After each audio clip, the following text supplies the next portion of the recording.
10 માપનનો અભ્યાસ કરી રહ્યા છીએ, જેની અંદર આપણે પરિમિતિ અને ક્ષેત્રફળ આધારિતના સૂત્રો જોયા અને સ્વાધ્યાય 10.1 ની અંદર આપણે પરિમિતિ આધારિતના દાખલા પણ જોયા. હવે આજે આપણે સ્વાધ્યાય 10.2 ની શરૂઆત કરીશું. સ્વાધ્યાય 10.2 ની અંદર તમને ચોપડીની અંદર કેટલાક રકમો આપેલી છે, એટલે કે કેટલીક આકૃતિઓ આપેલી છે, જેવી કે અહીંયા દેખાઈ રહી છે. સ્વાધ્યાય 10.2 ની અંદર તમારી બુકની અંદર આ પ્રકારનું એક આલેખપત્ર આપેલું છે અને એની અંદર વિવિધ આકૃતિઓ આપેલી છે. આ આકૃતિઓનું આપણે ક્ષેત્રફળ શોધવાનું છે. હવે આપણે આકૃતિઓનું ક્ષેત્રફળ શોધીએ એના પહેલાં તમને થોડું યાદ કરાવી દઉં કે આપણે થિયરીની અંદર એવું શીખ્યા હતા કે આખું ખાનું હોય એના 1 ગણવાના.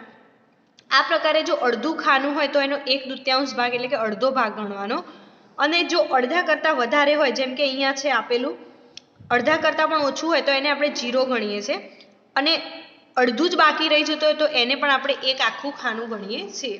તો એ પ્રકારે આપણે તમારે આકૃતિઓમાં જોતું રહેવાનું છે અને એની મદદથી આપણે દાખલા અહીંયા જોઈશું.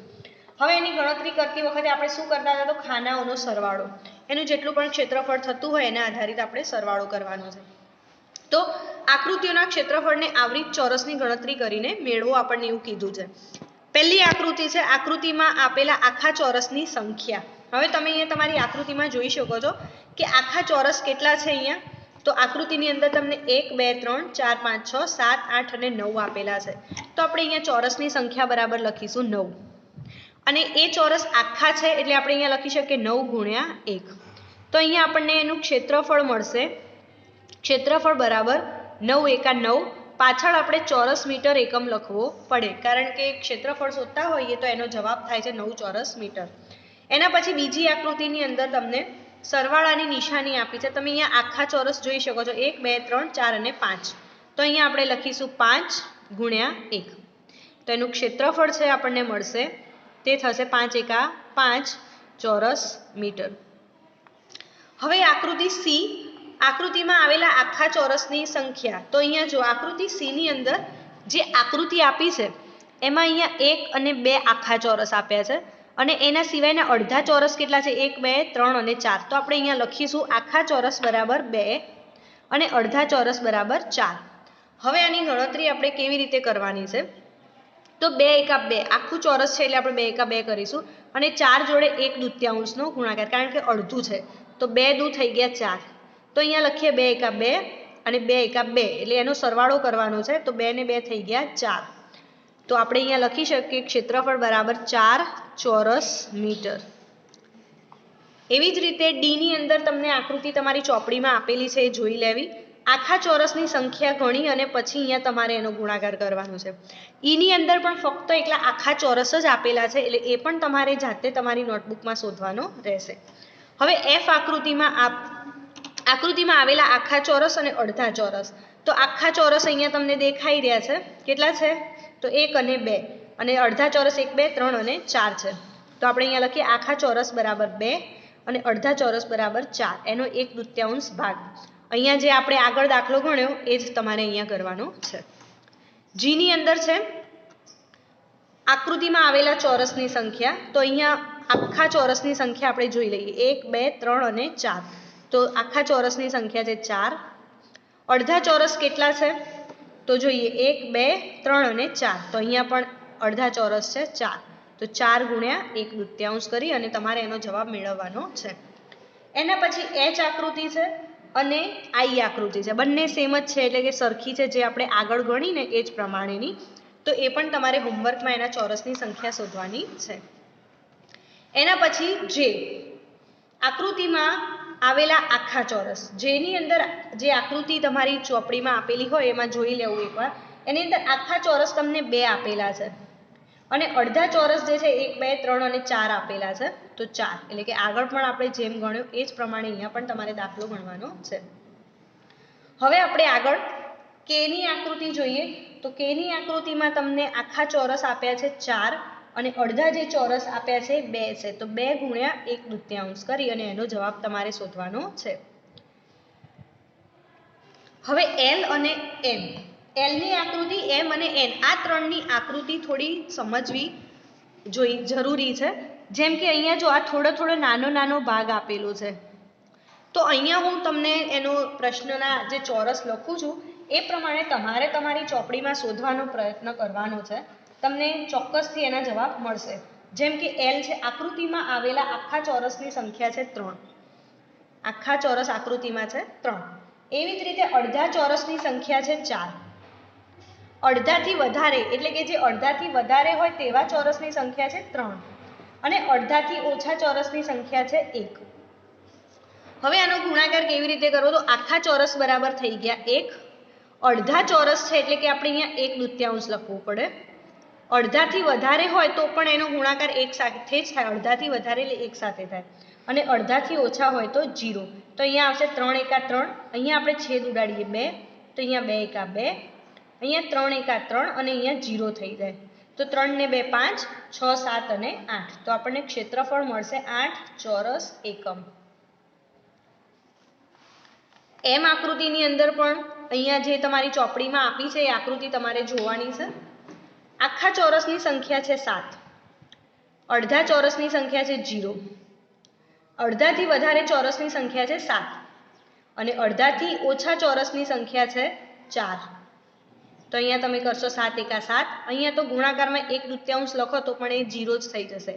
અહીંયા અડધાથી વધારે છે એટલે 1 અને અડધાથી ઓછા છે એટલે 0. અને પછી તમારે એનો જવાબ અહીંયા શોધી અને એનું ક્ષેત્રફળ શોધવાનું છે. એ જ રીતે આકૃતિમાં એન આકૃતિની અંદર પણ એક આકાર આપેલો છે જેની અંદર આખા ચોરસની સંખ્યા છે 9. અડધા ચોરસની સંખ્યા છે 0. અડધાથી વધારે ચોરસની સંખ્યા છે 9 અને અડધાથી ઓછા ચોરસની સંખ્યા છે 6. અહીંયા 9 એકા 9. અહીંયા 1/2. અહીંયા પણ તમારે 1 કરવો પડશે ને અહીંયા 0. તો આ બંનેના જે જવાબ શોધવાના બાકી રાખ્યા છે એ ગુણાકાર કરી અને તમારે જવાબ શોધવાના છે. જે પ્રમાણે મેં આખા ચોરસ લખ્યા છે એ પ્રમાણે દરેકે પોતાની ચોપડીની અંદર પણ ચોરસ શોધવાનો પ્રયત્ન કરવાનો છે. It's one type of puzzles છે તમારા માટે. ચલો, તો આ હોમવર્ક જે અહીંયા મેં બાકી રાખ્યું છે જેના જવાબ શોધવાના એ દરેક વિદ્યાર્થી પોતાની નોટબુકમાં શોધશે. આપણે આગળ જોઈએ સ્વાધ્યાય 10.3. સ્વાધ્યાય 10.3ની શરૂઆત કરીએ એના પહેલાં દરેક વિદ્યાર્થીને લંબચોરસનું ક્ષેત્રફળ અને ચોરસના ક્ષેત્રફળના સૂત્રો મોઢે હોવા ખૂબ જરૂરી છે. તો લંબચોરસનું ક્ષેત્રફળ થાય લંબાઈ ગુણ્યા પહોળાઈ અને ચોરસનું ક્ષેત્રફળ થાય લંબાઈ ગુણ્યા લંબાઈ. હવે આપણે શરૂઆત કરીએ પ્રશ્ન નંબર 1 થી. બાજુઓના માપના આધારે લંબચોરસનું ક્ષેત્રફળ શોધો. તમને અહીંયા આકૃતિ માપ આપેલા છે એના ઉપરથી તમારે પહેલાં તો એક કાચી આકૃતિ તૈયાર કરવાની. કાચી આકૃતિ તૈયાર કર્યા પછી તમારે સૂત્ર મૂકી અને એનો જવાબ શોધવાનો છે. અહીંયા તમને પૂછ્યું છે લંબચોરસનું ક્ષેત્રફળ. તો સૌથી પહેલાં તો આપણે લખી દઈએ લંબચોરસનું ક્ષેત્રફળ બરાબર લંબાઈ ગુણ્યા પહોળાઈ. લંબચોરસના ક્ષેત્રફળ શોધવા માટે 2 માપ હોવા ખૂબ જરૂરી છે, એક લંબાઈ અને એક પહોળાઈ. તો અહીંયા 3 સેમી લંબાઈ આપી છે અને 4 સેમી પહોળાઈ આપેલી છે. તો આપણે લંબાઈમાં લખીશું 3 અને પહોળાઈમાં લખીશું 4. 4 તરી 12 ચોરસ મીટર. ક્ષેત્રફળ શોધી અને પછી એનો જ્યારે તમે જવાબ શોધો એની પાછળ આ એકમ લખવો જરૂરી અને ફરજિયાત છે, જેથી કરીને તમે જાણી શકો કે આ ક્ષેત્રફળનું સૂત્ર મૂકેલું છે. બી દાખલાની અંદર પણ સેમ આ જ રીતે તમારે એનો જવાબ મેળવવાનો છે સૂત્ર મૂકીને. તો એ તમારા માટે હોમવર્કમાં છે. એના પછી સી ગણીએ આપણે. લંબચોરસનું ક્ષેત્રફળ બરાબર લંબાઈ ગુણ્યા પહોળાઈ. 2 ગુણ્યા 3, 3 દુ 6 ચોરસ કિમી. કિમી લખો કે મીટર પણ તમે લખી શકો છો. હવે આગળ જોઈએ ડી દાખલો. 2 મીટર 7 સેમી. અહીંયા મીટર અને અહીંયા સેન્ટીમીટરનો એકમ આપેલો છે. તો આપણે જે મીટર આપેલા છે એને આપણે સેન્ટીમીટરમાં ફેરવવા પડે. તો 100 સેમી ભેગા કરીએ ત્યારે 1 મીટર બને. તો અહીંયા લખવાનું કે 2 ગુણ્યા 100 એટલે કે 200 સેમી થાય આપણી પાસે. હવે અહીંયા 2ના બદલે તમે 200 સેન્ટીમીટર પણ લખી શકો છો. તો અહીંયા આપણે લખીશું લંબચોરસનું ક્ષેત્રફળ બરાબર લંબાઈ ગુણ્યા પહોળાઈ. હવે આપણે 2 મીટરની જગ્યાએ લખીશું 200 ગુણ્યા 70. 200 ગુણ્યા 70 આપણને આવડો મોટો ગુણાકાર ના આવડે તો 7 દુ 14 તો આવડે જ છે. પાછળ આપણે 1, 2 અને 3 0 મૂકીશું. સેન્ટીમીટર છે તો પાછળ આપણે એકમ લખીશું ચોરસ સેમી. જે એકમ આપેલો હોય એની આગળ ચોરસ શબ્દનો ઉપયોગ તમારે કરો તો તમે ક્ષેત્રફળનો જવાબ શોધ્યો ગણાય છે. અહીંયા ચોરસ મીટરના બદલે આપણે અહીંયા સેમી કરીશું. પ્રશ્ન નંબર 2 છે, બાજુઓના માપના આધારે ચોરસનું ક્ષેત્રફળ શોધો.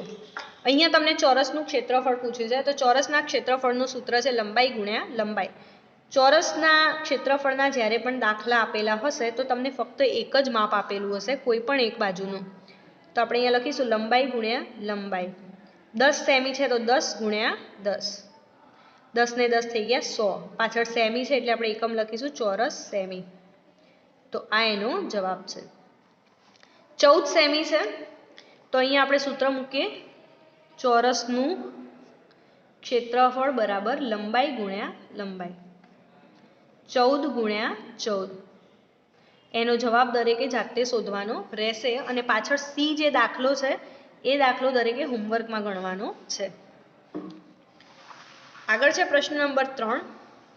3 લંબચોરસની લંબાઈ અને પહોળાઈના નીચે માપ આપેલા છે. આપણે એના ઉપરથી નક્કી કરવાનું છે કે કોનું માપ વધારે છે અને કોનું સૌથી ઓછું છે, કોનું ક્ષેત્રફળ વધારે છે અને કોનું ક્ષેત્રફળ ઓછું છે. તો આપણે અહીંયા પહેલા લખીશું લંબચોરસનું ક્ષેત્રફળ બરાબર લંબાઈ ગુણ્યા પહોળાઈ. 9 ગુણ્યા 6, 9 6 42, 54 ચોરસ મીટર. 9 6 54 ચોરસ મીટર. એના પછી બીજું મૂકીએ, લંબચોરસનું ક્ષેત્રફળ બરાબર લંબાઈ ગુણ્યા પહોળાઈ. 17 ગુણ્યા 3, 17 તરી 51, તો 51 ચોરસ મીટર. એના પછી ત્રીજું સૂત્ર મૂકીએ, લંબચોરસનું ક્ષેત્રફળ બરાબર લંબાઈ ગુણ્યા પહોળાઈ. 4 ગુણ્યા 14, 14 ચોક 56, તો 56 ચોરસ મીટર. 3 માપ આપણને મળી ગયા, 54, 51 અને 56. આ બધામાંથી સૌથી મોટું માપ કહેવાય 56, એનાથી નાનું કહેવાય 54 અને એનાથી નાનું કહેવાય 51. તો મોટું માપ આ 56 ચોરસ મીટર છે અને સૌથી નાનું માપ 51 ચોરસ મીટર છે. તો આપણે લખી શકીએ કે સી લંબચોરસનું વધારે છે, સી લંબચોરસનું ક્ષેત્રફળ વધુ છે અને ઓછું કોનું છે, બીનું. તો બી લંબચોરસનું ક્ષેત્રફળ ઓછું છે. તો અહીંયા આપણે 3 લંબચોરસના માપ આપ્યા હતા, એના ઉપરથી આપણે એનું ક્ષેત્રફળ શોધ્યું છે. હવે આગળ જોઈએ પ્રશ્ન નંબર 4. 50 મીટર લંબાઈ ધરાવતા લંબચોરસ બાગનું ક્ષેત્રફળ 300 ચોરસ મીટર છે. તો બાગની પહોળાઈ શોધો. આ એક બાગ આપેલો છે તમને. જુઓ, કોઈ પણ વ્યવહારિક દાખલા હોય તો પરીક્ષામાં આપણે વ્યવહારિક દાખલા લખવાની જરૂર છે નહીં, પણ આપણે એની કાચી આકૃતિ દોરીએ તો આપણને દાખલો ઝડપથી સમજમાં આવે. હવે આપણે અહીંયા લખીશું કે લંબચોરસ બાગનું ક્ષેત્રફળ બરાબર લંબાઈ ગુણ્યા પહોળાઈ. ક્ષેત્રફળ હતું 300 ચોરસ મીટર, લંબાઈ એની હતી 50 મીટર અને પહોળાઈ આપણે શોધવાની હતી. તો હવે આપણે શું કરીશું, તો આ 50 ગુણાકારમાં હતા, આ પહોળાઈને આપણે સામેની બાજુ લઈ જઈએ. આ રીતે પહોળાઈ બરાબર 300 ને બાજુમાં લાવીશું તો આ 50 જે ગુણાકારમાં હતા એ થઈ જશે ભાગાકારમાં. 0 0 નો પહેલા છેદ ઉડાડી દઈએ. 5 ના ઘડિયામાં 30 આવે છે તો 5 6 30. તો જે અહીંયા બાજુનું માપ હતું એટલે કે જે એની પહોળાઈ હતી એ આપણને મળશે 6 મીટર. તો અહીંયા આપણે લખીએ પહોળાઈ બરાબર 6 મીટર. તો અહીંયા આપણને કેટલો જવાબ મળ્યો, 6 મીટર. તો આ રીતે આપણને એનું પહોળાઈનું માપ મળે છે. આગળ જોઈએ પ્રશ્ન નંબર 5. 500 મીટર લંબાઈ અને 200 મીટર પહોળાઈ ધરાવતી લંબચોરસ જમીન પર પ્રતિ 100 ચોરસ મીટરે 8 પ્રમાણે લાદી બેસાડવાનો ખર્ચ કેટલો થાય? જેમ આપણે આગળ ગણ્યો તો એ જ રીતે પહેલા તો આપણે એનું ક્ષેત્રફળ શોધવાનું છે. તો ક્ષેત્રફળ શોધવાનું સૂત્ર મૂકીશું, લંબચોરસનું ક્ષેત્રફળ બરાબર લંબાઈ ગુણ્યા પહોળાઈ. તો એની લંબાઈ આપણને હતી 500 મીટર મળેલી અને એની પહોળાઈ હતી 200 મીટર. તો 5 દુ 10 અને પાછળના 0 આપણે મૂકી દઈશું, એટલે કે ચોરસ મીટર. 1,00,000 ચોરસ મીટર આપણને મળ્યો છે. હવે અહીંયા પ્રતિ 100 ચોરસ મીટરે કીધું છે આપણને, તો આપણે અહીંયા લખીશું કે 100 ચોરસ મીટર બરાબર 8 રૂપિયા. તો 1,00,000 ચોરસ મીટર બરાબર કેટલા? હવે એનો આપણે ક્રોસ ગુણાકાર કરીશું, તો 1,00,000 ગુણ્યા 8 અને છેદમાં લખીશું 100. તો અહીંયા 0 0 નો છેદ ઉડાડીશું, ઉપર વધ્યા છે 1000 ગુણ્યા 8. તો 1000 ગુણ્યા 8 કરીએ એટલે આપણને એનો જવાબ મળે છે 8,000 રૂપિયા. તો આપણે અહીંયા નીચે લખી શકીએ કે પ્રતિ 100 ચોરસ મીટરે લાદી બેસાડવાનો ખર્ચ 8,000 રૂપિયા થાય. પ્રતિ 100 ચોરસ મીટરે લાદી બેસાડવાનો ખર્ચ 8,000 રૂપિયા થાય. પ્રશ્ન નંબર 6 જોઈએ. એક ટેબલની ઉપરની સપાટીનું માપ 2 મીટર અને 1 મીટર 50 સેમી છે, તો તેનું ક્ષેત્રફળ કેટલા ચોરસ મીટર થાય? તમને ટેબલ આપ્યો છે તો લંબચોરસ જ હશે. તો સૌથી પહેલા આ બંનેના માપ જુઓ, અલગ અલગ છે. એકમાં મીટર લખ્યા છે, એકમાં મીટર અને સેમી લખ્યા છે. તો આપણે બંનેના એકમોને સરખા કરવા પડે, તો આપણે સેન્ટીમીટર વાળો એકમ લઈશું. 100 સેમી બરાબર 1 મીટર. બંનેના માપને આપણે સેન્ટીમીટરમાં ફેરવીશું. તો સૌથી પહેલા આપણે લંબાઈનું માપ લઈએ, તો લંબાઈ બરાબર છે 2 મીટર. તો એનો મતલબ કે 2 ગુણ્યા 100 કરીશું, તો થઈ ગયા 200 સેમી. હવે આપણે પહોળાઈનું માપ લઈએ, તો પહોળાઈનું માપ છે 1 મીટર 50 સેમી. હવે આપણે અહીંયા 50 સેમીને તો કશું જ કરવાનું નથી, આ 1 મીટર છે, તો 1 મીટર બરાબર કેટલા થાય? 100 સેમી. તો આપણે 100 + 50 કરી દઈએ, તો અહીંયા થઈ ગયા 150 સેમી. હવે તો તમને બધાને આવડે જ છે કે લંબચોરસ ટેબલની સપાટીનું ક્ષેત્રફળ બરાબર લંબાઈ ગુણ્યા પહોળાઈ. લંબાઈ હતી એની 200 સેમી અને પહોળાઈ હતી 150 સેમી, અને એ બંનેનો ગુણાકાર કરીને તમારે અહીંયા એનો જવાબ શોધવાનો છે. પ્રશ્ન નંબર 7 છે. એક ઓરડાની લંબાઈ 4 મીટર અને પહોળાઈ 3 મીટર 50 સેમી છે. ઓરડાના આખા ભોંયતળિયાને ઢાંકવા માટે કેટલા ચોરસ મીટર શેતરંજી જોઈએ? તો તમારે ફક્ત એનું ક્ષેત્રફળ જ શોધવાનું છે. આપણને એવી ખબર પડી જાય કે આ રૂમનું ક્ષેત્રફળ કેટલું છે, તો એના પરથી તમે એટલી શેતરંજી ખરીદી શકો છો. તો એના માટે જે આપણે હમણાં કર્યું, અહીંયા 4 મીટર, જેમ કે અહીંયા 2 મીટર હતું તો અહીંયા 4 મીટર છે.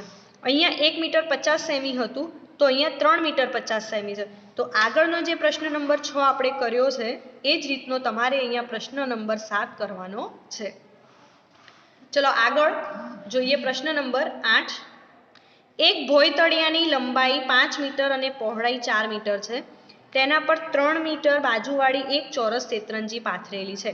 તો શેતરંજી પાથર્યા સિવાયના ભાગનું ક્ષેત્રફળ શોધો. આ એક આખો રૂમ છે જેનું ભોંયતળિયું આપેલું છે. આટલા જ ભાગની અંદર શેતરંજી પાથરી છે. તો આ જે ભાગમાં અહીંયા શેતરંજી પાથરેલી નથી એ ભાગનું ક્ષેત્રફળ શોધવાનું છે આપણે. તો એના માટે આપણે શું કરીશું? તો પહેલાં ભોંયતળિયાનું ક્ષેત્રફળ શોધીશું, એના પછી આપણે શેતરંજીનું ક્ષેત્રફળ શોધીશું, અને પછી ભોંયતળિયાના ક્ષેત્રફળમાંથી શેતરંજીના ક્ષેત્રફળને બાદ કરીશું. તો શરૂઆત કરીએ આપણે અહીંયા. ભોંયતળિયાનું ક્ષેત્રફળ બરાબર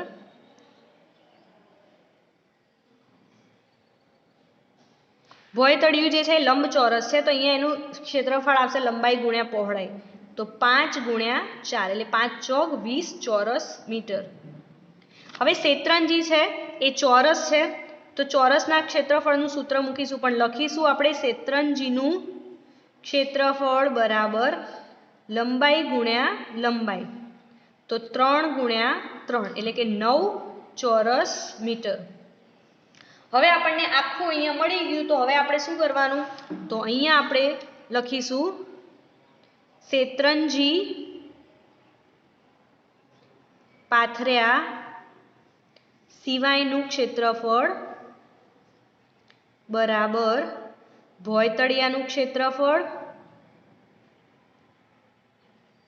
માઇનસ શેતરંજીનું ક્ષેત્રફળ.